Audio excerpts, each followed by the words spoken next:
Hello guys, welcome to our YouTube channel. तो देखिए, मैं आपका दोस्त अभय आज आप लोगों के साथ लेकर आया हूँ वीडियो, जिसमें आज हम देखने वाले हैं जो ह्यूमन रिसोर्स मैनेजमेंट सब्जेक्ट है उसकी यूनिट नंबर 1, जिसमें आपको आज ह्यूमन रिसोर्स मैनेजमेंट के बारे में इंट्रोडक्शन मिलेगा। तो बिना देर किए शुरू करते हैं हम अपनी आज की वीडियो। ये वीडियो सभी के लिए है जो भी ह्यूमन रिसोर्स मैनेजमेंट जिनके भी पास सब्जेक्ट है वो इस वीडियो को देख सकते हैं।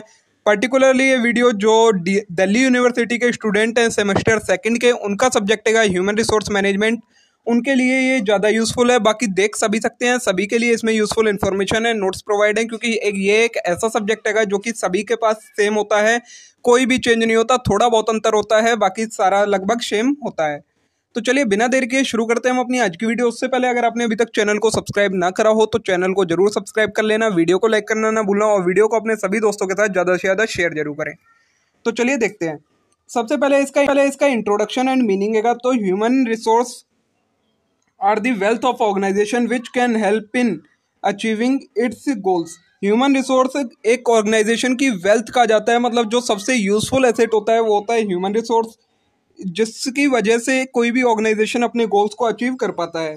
Human resource management is concerned with human being in an organisation. ये किसके साथ डील करता है? ह्यूमन रिसोर्स मैनेजमेंट का मतलब होता है जो किसी ऑर्गेनाइजेशन के अंदर ह्यूमंस होते हैं, मतलब जो पीपल्स वर्क कर रहे होते हैं, उनका मैनेजमेंट किस तरीके से किया जाए वो किया जाता है ह्यूमन रिसोर्स मैनेजमेंट के अंदर।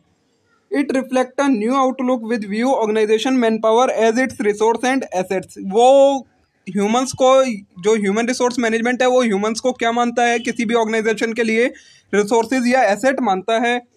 Human resource is total knowledge, ability, skill, talent and aptitude of organisation workforce.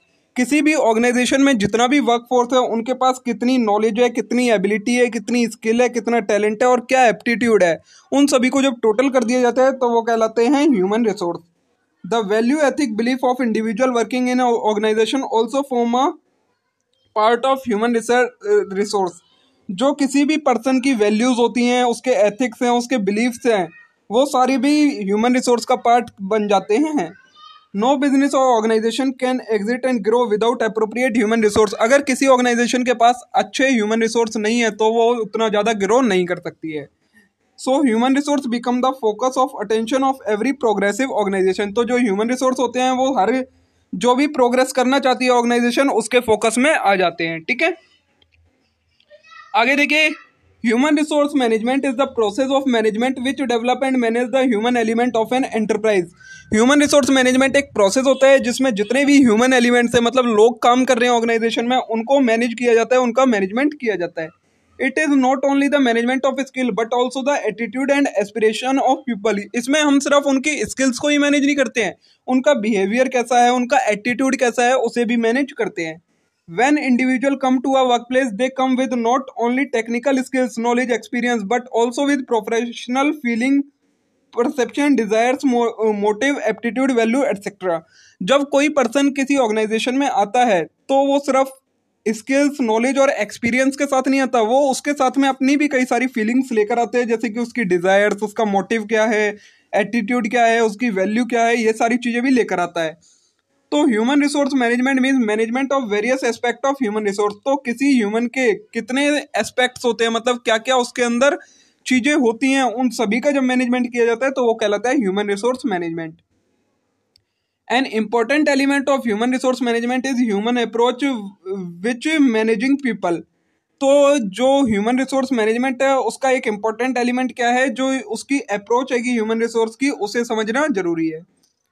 This approach help a manager to view his people as an important source। इस अप्रोच से क्या होता है, जो मैनेजर है उसका व्यू पॉइंट चेंज हो जाता है और वो अपने जो लोग हैं उन्हें एक अच्छे रिसोर्सेज के रूप में देखने लगता है। It is an approach in which man power resources are developed not only to help our organisation in achieving goal but also the self satisfaction of concern person.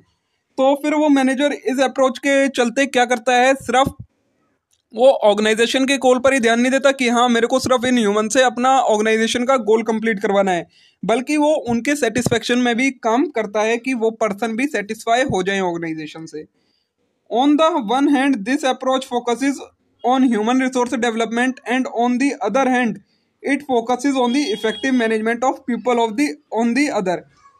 ये अप्रोच है वो ह्यूमन रिसोर्स का development तो देखती है, साथ में किस चीज पर और फोकस करती है कि जो और लोगों के साथ उनका रिलेशन है वो भी इफेक्टिव रहे। ठीक है, ये हो गया आपका कंप्लीट इंट्रोडक्शन। जो आपके सब्जेक्ट का नाम है ह्यूमन रिसोर्स मैनेजमेंट, इस सब्जेक्ट का नाम क्यों है, तो इसमें आपको ये सारी चीज़ों के बारे में पढ़ना है। अब देखिए डेफिनेशंस दी गई हैं ह्यूमन रिसोर्स मैनेजमेंट की।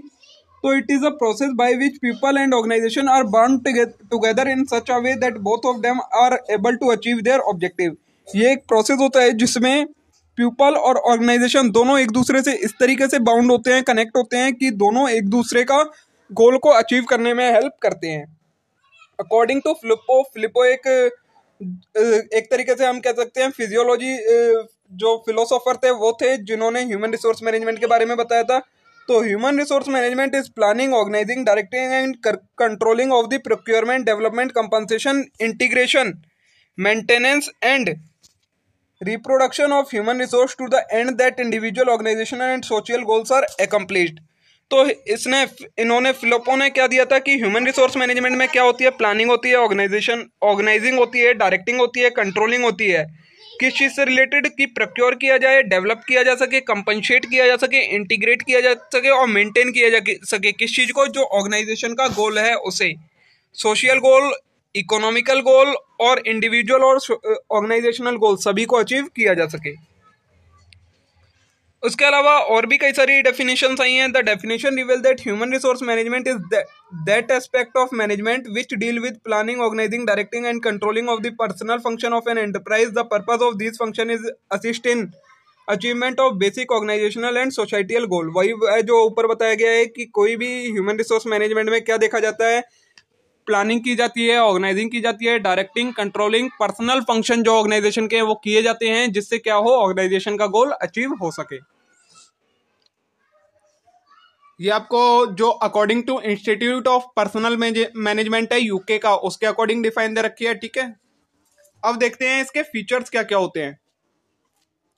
तो फीचर्स में आता है सबसे पहले हमारे पास परवेजिव फोर्स। तो HRM is a pervasive in nature. HRM मतलब ह्यूमन रिसोर्स मैनेजमेंट परवेजिव है। परवेजिव का मतलब होता है चाहे किसी भी टाइप की ऑर्गेनाइजेशन हो, large organisation, small organisation, middle size organisation, सभी को इसकी ह्यूमन रिसोर्स मैनेजमेंट की जरूरत पड़ती है। It is present in all enterprises, it permits all level of management in an organisation. एक ऑर्गेनाइजेशन में सभी लेवल पर ह्यूमन रिसोर्स मैनेजमेंट की जरूरत पड़ती है। फिर आएगा सेकंड इसका फीचर, एक्शन ओरिएंटेड होता है। तो HRM focuses attention on action rather than records keeping.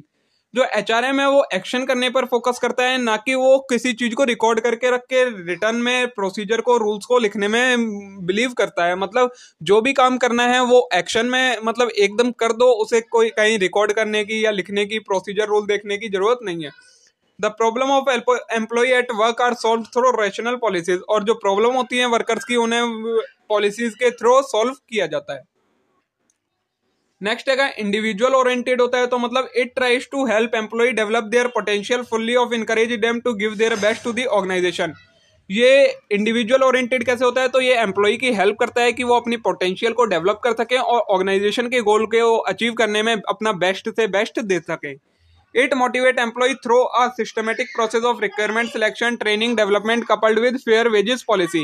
ये कैसे मोटिवेट करता है एम्प्लॉय को, तो जो रिक्रूटमेंट होती है, सिलेक्शन, ट्रेनिंग, डेवलपमेंट और कई सारे वेजेस पॉलिसी के थ्रू किसी भी एम्प्लॉय को मोटिवेट करता है ये। ठीक है, आगे देखिए फोर्थ है पीपल ओरिएंटेड होता है। तो HRM is all about people at work both as individual and group. तो HRM किससे क्या है, मतलब किसी ऑर्गेनाइजेशन में कितने लोग काम कर रहे हैं या कितने ग्रुप में लोग काम कर रहे हैं, उन सभी के बारे में HRM में नोटिस किया जाता है, उन्हीं सभी का मैनेजमेंट किया जाता है। तो ये पीपल ओरिएंटेड कहलाता है। It tries to put up an assigned job in order to produce good result. ये ट्राई करता है कि जो भी जॉब है, मतलब जो भी हमें काम करवाना है, उसे इस तरीके से करवाया जाए कि हमें अच्छे से अच्छा रिजल्ट मिल सके। The resultant gain are used to reward people and motive them toward further improvement in productivity। तो जो ज्यादा प्रोडक्शन होने से उन्हें गेन होता है, उसे वो किस चीज में करते हैं, लोग जो वर्कर्स हैं उन्हें रिवॉर्ड दे देते हैं, जिससे वो आगे और भी अच्छे से अच्छा काम करने के लिए मोटिवेट हो जाते हैं। आगे देखिए नेक्स्ट है इसका फीचर फिफ्थ, फ्यूचर ओरिएंटेड है, मतलब effective HRM help an organisation in meeting its goal in the future by providing the competent and well motivated employ.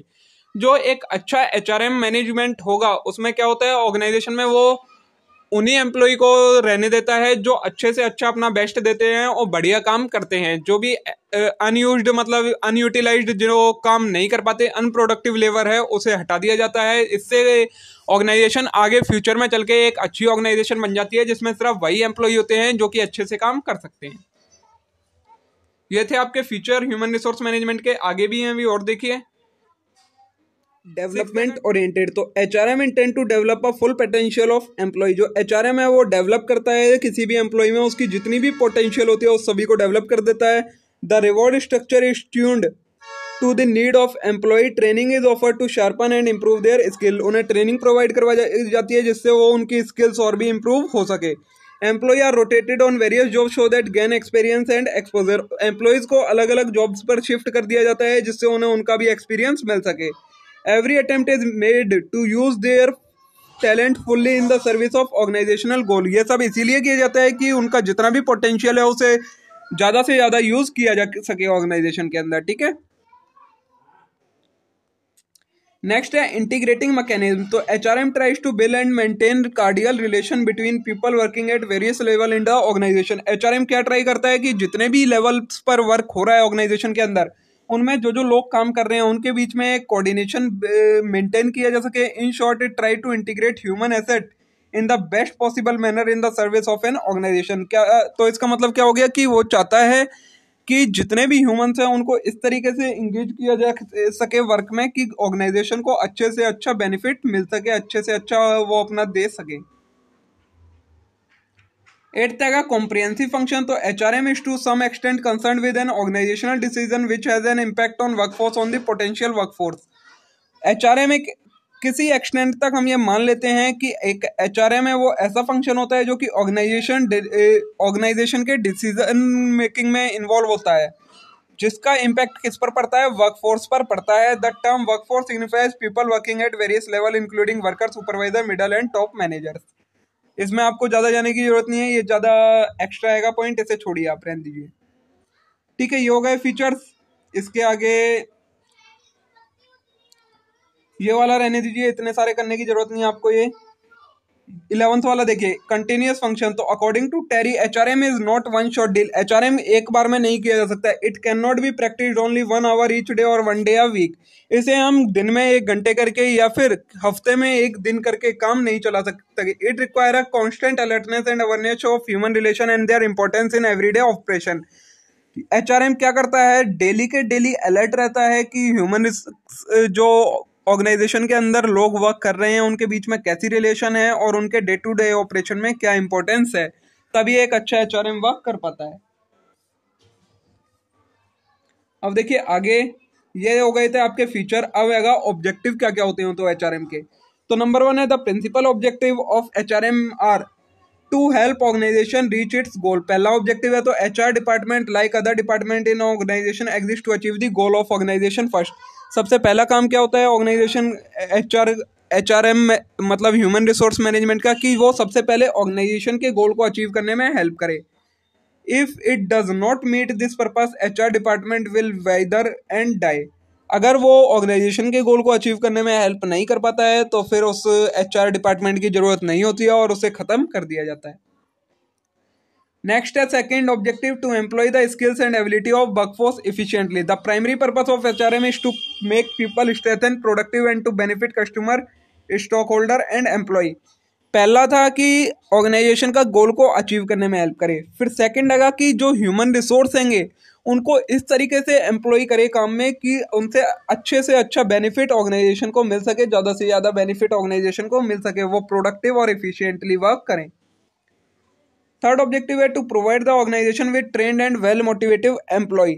HRM require that employee be motivated to exert their maximum effort, that their performance be evaluated properly for result and they be remunerated on the basis of contribution to organization। HRM क्या focus करता है कि employ हरदम motivated रहें, क्योंकि अगर employ motivated रहेंगे तभी वो अपना बेस्ट से बेस्ट दे पाएंगे, और अगर बेस्ट से बेस्ट देंगे तो फिर हम उसके अकॉर्डिंग उनकी परफॉर्मेंस को इवेल्युएट कर सकते हैं और उसके अकॉर्डिंग उन्हें सैलरी रिम्यूनरेशन दे सकते हैं। नेक्स्ट ऑब्जेक्टिव है to increase to the fullest the employee job satisfaction and self actualization. It tries to prompt and stimulate every employee to realize his potential. HRM क्या ट्राई करता है कि हर वर्कर अपना बेस्ट से बेस्ट जो उसकी पोटेंशियल है उसे दे। To this end suitable program have to design aimed at improving the quality of work life। इसके लिए क्या किया जाता है, जो जहाँ पर वो काम कर रहे हैं उस जगह की क्वालिटी को बढ़ाया जाता है, जिससे वो ज़्यादा से ज़्यादा मोटिवेट हो सके और अच्छे से अच्छा काम करके दे सके। नेक्स्ट ऑब्जेक्टिव है to develop and maintain a quality of work life. It make employment in the organisation desirable personal and social situation. To develop and maintain a quality of work life, HRM क्या focus करता है कि जो इस condition में workers work कर रहे हैं वो अच्छी से अच्छी कंडीशन उन्हें प्रोवाइड की जा सके। Without improvement in quality of work life it is difficult to improve organisational performance. अगर वर्क लाइफ अच्छी नहीं होगी, मतलब जिस जगह पर वर्कर काम कर रहे हैं वो जगह अच्छी नहीं होगी, तो फिर ऑर्गेनाइजेशन की परफॉर्मेंस को इंक्रीज करना इम्पॉसिबल हो जाता है। सिक्स्थ है to communicate HR policy to all employ. It is the responsibility of HRM to communicate in the fullest possible sense, tapping idea, opinion, feelings of customer, non-customer, regulator and other external public as well as understanding the view of internal human resource। HRM का क्या work responsibility होती है कि वो जितने भी workforce है उसको ये इन चीज़ों के बारे में बताए कि कस्टमर क्या फीडबैक दे रहे हैं, टॉप लेवल से क्या इन्फॉर्मेशन आ रही है, बाहर के लोग क्या फीडबैक दे रहे हैं, ये सारी चीज़ों को कम्युनिकेट करना है ह्यूमन रिसोर्सेज को, मतलब पीपल्स को ऑर्गेनाइजेशन में जो काम कर रहे हैं वो किसका काम होता है, एचआरएम ह्यूमन रिसोर्स मैनेजमेंट का काम होता है। नेक्स्ट है to be ethical and social responsive to the need of society. तो HRM must ensure that organization human resource in ethical and social responsible manner through ensuring compliances with legal and ethical standard. Human resource क्या focus करता है कि जितने भी लोग organisation के अंदर काम कर रहे हैं वो सारे लीगल और एथिकल स्टैंडर्ड को फॉलो करते हुए उन्हें कंप्लाई करते हुए वर्क कर रहे हो। ठीक है, ये हो गया आपका ऑब्जेक्टिव ऑफ एचआरएम। आगे है इसकी इंपॉर्टेंस ऑफ एचआरएम क्या होती है कि कोई एचआरएम की क्या इंपॉर्टेंस है। तो देखिए एचआरएम की जो इंपॉर्टेंस है उसे हमने दो लेवल पर डिवाइड कर रखा है। एक है एंटरप्राइज के लेवल, इंडिविजुअल, दो नहीं कई सारे आएंगे। देखिए एंटरप्राइज का लेवल है पहले यहीं से देखते चलते हैं। तो good human resource practice can help in attracting and retaining the best people in the organisation. अगर अच्छा एचआरएम होगा तो क्या होगा, जो अच्छे एम्प्लॉय हैं वो ऑर्गेनाइजेशन में बने रहेंगे, अट्रैक्ट होंगे और रिटेन होके रह जाएंगे, मतलब वहीं पर बने रहेंगे। Planning alert the company to type of people it will need in the short, medium and long run. Planning help करती है किसी कंपनी को ये जानने में कि उसे शॉर्ट रन में या लॉन्ग रन में कितने एम्प्लॉयज की जरूरत है या किस टाइप के एम्प्लॉय की जरूरत है। It help in training employee for challenging role, developing right attitude toward the job and the company, promoting team spirit among the employee and developing loyalty and commitment through appropriate reward scheme। ये help करता है employ को train करने में, उन्हें challenging job को कर सकें जिससे वो, और डेवलप करता है उनमें एटीट्यूड कि वो अच्छे से अच्छा काम कर सकें। और कंपनी प्रमोट करती है कि वर्कर्स के बीच में टीम स्पिरिट रहे, मतलब वो ग्रुप में वर्क करें। ये हो गया एट एंटरप्राइज लेवल पर क्या इंपॉर्टेंस है। फिर आगे इंडिविजुअल लेवल पर, तो effective management of human resource help employ in following area. अगर अच्छा एचआरएम होगा तो एम्प्लॉय के लिए वो कैसे बेनिफिशियल है, तो it promote team work and team spirit among the employ. अगर अच्छा एचआरएम होगा तो जो एम्प्लॉय है उनके बीच में टीम स्पिरिट रहेगा, टीम वर्क होगा। फिर है it offer excellent growth opportunity to people who have the potential to rise. जिन लोगों के अंदर क्षमता है, पोटेंशियल है, तो एचआरएम की मदद से वो क्या अच्छी उन्हें और ग्रोथ अपॉर्चुनिटी मिल सकेंगी जिससे वो आगे बढ़ सके। It allow people to work with diligence and commitment. HRM help करता है एम्प्लॉय को मोटिवेट करके कि वो अपना काम और भी डिलीजेंस और कमिटमेंट के साथ कर सकें। फिर है सोसाइटियल लेवल पर क्या इंपॉर्टेंस है एचआरएम की, तो society as a whole is the major beneficiary of good human resource practice. कोई भी ह्यूमन रिसोर्स जो वर्क करता है उसका सबसे ज्यादा बेनिफिट किसे मिलता है, सोसाइटी को। Employment opportunities multiply, employment opportunity बढ़ जाती है अगर एचआरएम अच्छा हो। Scarce talent are put to best use. जो कम टैलेंट है उसे अच्छे इस तरीके से एम्प्लॉय किया जा सकता है, किया जाता है कि उससे अच्छे से अच्छा बेनिफिट मिल सके। Companies that pay and treat people well always race ahead and other deliver excellent result. वो कंपनी जो कि अपने पीपल मतलब सोसाइटी के पीपल्स को अच्छे से ट्रीट करती हैं, उन्हें पे करती हैं, वही आगे रहती हैं और अच्छा रिजल्ट दे पाती हैं। फिर है नेशनल लेवल पर एचआरएम के क्या इंपॉर्टेंस है, तो effective use of human resource help in exploitation of natural physical financial resource in better way. मगर मतलब अगर अच्छा ह्यूमन रिसोर्स मैनेजमेंट होगा तो जितने भी कंट्री के ह्यूमन रिसोर्स हैं उन्हें अच्छे से अच्छे तरीके से एम्प्लॉय किया जाएगा, जिससे वो उनकी वेस्टेज नहीं होगी। People with right skill, proper attitude and appropriate value help the nation to go ahead and compete with the best in world, leading to better standard of living and better employment। जिन लोगों के पास अच्छी skills हैं, attitude अच्छा है, अच्छी values हैं, वो देश को आगे बढ़ाने में मदद करते हैं और पूरे इंटरनेशनल लेवल पर compete कर सकते हैं और अपना स्टैंडर्ड ऑफ लिविंग बढ़ा पाते हैं। ठीक है, ये हो गई आपकी इंपॉर्टेंस। अब आता है आपका नेक्स्ट कंसेप्ट है functions of human resource management. तो the function of human resource management में ब्रॉडली भी classified into two categories, managerial function and operative function. Human resource management के फंक्शंस को हमने दो पार्ट में डिवाइड करा है, एक होते हैं मैनेजरियल फंक्शंस एंड एक होते हैं ऑपरेटिव फंक्शन। तो देखिए मैनेजरियल फंक्शन में आपके पास क्या क्या आता है, planning, organising, directing and controlling. ये सारी चीजें आप पहले अपने सेमेस्टर 1 में वैसे पढ़ चुके हैं। प्लानिंग में क्या होता है, the function deal with determination of future course of action to achieve desired result. Future में हमें क्या काम करना है उसे जब हम अभी डिसाइड कर लें तो वो कहलाता है planning. Planning of personal today prevent crisis of tomorrow. अगर हम आज ही ये प्लानिंग कर लेंगे कि हमें आगे चल के किन लोगों की जरूरत पड़ने वाली है, तो फिर हमें आगे चल के कोई भी कमी नहीं पड़ेगी। The personnel manager is expected to determine the personnel programme regarding recruitment, selection and training of employ. जो पर्सनल प्रोग्राम का पर्सनल मैनेजर होता है, मतलब एक तरीके से जो एचआर होता है, ह्यूमन रिसोर्स का जो मैनेजर होता है, वो समझ लेता है, एंटिसिपेट कर लेता है कि आगे चलकर किस टाइप के लोगों को रिक्रूट, सिलेक्ट और ट्रेनिंग देने की जरूरत पड़ने वाली है, उसके अकॉर्डिंग वो आगे सारे काम करता है। फिर आएगा ऑर्गेनाइजिंग। तो this function is primarily concern with proper grouping of personnel activity, assigning of different group of activity to different individual and delegation of authority. Organising का मतलब क्या होता है, जितने भी लोग हैं उनको इस तरीके से ग्रुप करना, उन्हें उनका काम बताना और उन्हें इस तरीके से एम्प्लॉय करना कि ऑर्गेनाइजेशन के गोल को अचीव किया जा सके, वो कहलाता है organising. Creation of proper structural framework is the primary task. Organisation के अंदर ऑर्गेनाइजेशन स्ट्रक्चर क्रिएट करना, वो ऑर्गेनाइजिंग फंक्शन में काम किया जाता है। Organising in fact is considered to be the wool of the entire management fabric and hence can not be afford to be ignored.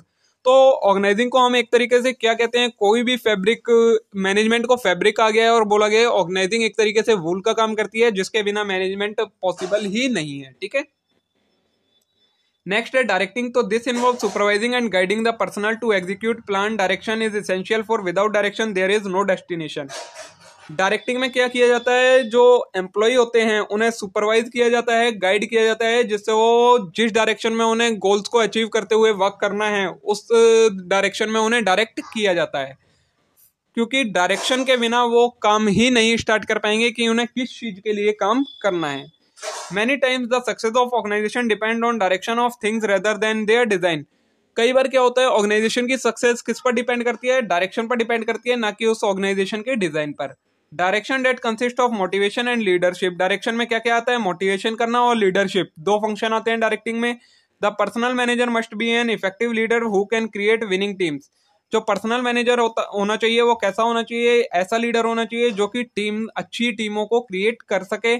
While achieving result, the personal manager must invariably take care of the concern and expectation of employee at all level। अब manager ऐसा होना चाहिए कि जो गोल को achieve करने में तो हेल्प करे, साथ में वो जो एम्प्लॉयज हैं उनके भी एक्सपेक्टेशंस को ध्यान में रखता हुआ काम करे। फिर आएगा कंट्रोलिंग। तो controlling function of personal management comprise measuring the employees performance, correcting negative deviations and industrial assuring efficient accomplishment of plan. Controlling में बेसिकली क्या किया जाता है, जो हमने प्लानिंग के अंदर प्लान स्टेबलाइज करे थे और जो एक्चुअल वर्क हो रहा है उसे मेजर किया जाता है, उसमें अगर कोई डेविएशन है तो उसे करेक्ट किया जाता है, ऑर्गेनाइजेशन के गोल को अचीव करने में हेल्प की जाती है। It make individual aware of their performance. ये इंडिविजुअल को बताता है कि उनकी परफॉर्मेंस कैसी है through view report, record and personnel audit programme. It ensure that activity are being carried out in accordance with stated plan. ये इंश्योर करता है कि जो प्लान पहले डिसाइड किया गया था उसी के अकॉर्डिंग सारा काम किया जाए। ये हो गया आपका मैनेजरल फंक्शन। आगे आएगा आपका ये आएगा आपका ऑपरेटिव फंक्शन। अब ऑपरेटिव फंक्शन से हम करेंगे अपनी नेक्स्ट वीडियो में, इस वीडियो के पार्ट 2 में। आज के लिए इतना ही, अब हम मिलते हैं अगली वीडियो में। तब तक अगर आपने अभी तक चैनल को सब्सक्राइब ना करा हो तो चैनल को जरूर सब्सक्राइब कर लेना। इस टाइप के इंपॉर्टेंट कंटेंट के लिए वीडियो को ज़्यादा से ज़्यादा अपने सभी दोस्तों में शेयर कर देना और वीडियो को लाइक करना ना भूलें। Thank you.